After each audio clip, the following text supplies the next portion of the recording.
За сайн байна өнөөдрийн мэндийг хүргье. За өнөөдөр манай байгууллага өөрчлөгдөж маань 1 сарын 9-нд ингээм амжилттай виз аваад хүргэсэн байна. За энэхүү өөрчлөлтийн хувьд бол залуу бизнес эрхлэгч, за компанитай боловч X тайлантай явдаг. За тэгээд X тайлантайгаар одоо визэнд орох уу, яаж өрнө визэнд орох вэ, виз гарах магадлал яаж өндөрсөх вэ гэх тал дээр манай байгууллагаас зөвлөгөө мэдээлэл аваад компанийнхаа бичиг баримтаараа одоо 5 сая байршуулах дуугаар визээ хүсээд манай байгууллагаас баталгаад хаяг анкет бүлэг зэрэг үйлчлэг аваад амжилттай виз ингээд 1 сарын 9-нд ингээд хүлээн авсан байна сая. За энэ хүний хувьд бол цаашдаа мөлтвиз авах зорилготой байгаа.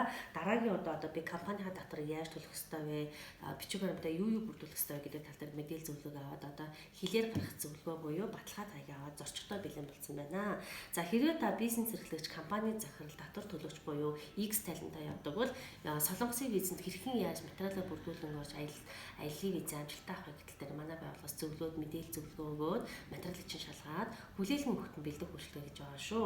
Манай байгууллага өөрчлөлөн баталгаа таягаа гаргуулад анкета бүлүүлээд хүлээлгэн өгөхтөө бэлдүүлээд материалаа хүлээлгэн өгөөрэй гэж хэлмээр байна. За маргааш манайх 11-ээс 14 цагийн хооронд өнөө зөвлөгөөний өдөртөө энэ зөвлөгөөнд маань хамрагдан ирж дэлгэрэнгүй мэдээлэл зөвлөгөө агаарай.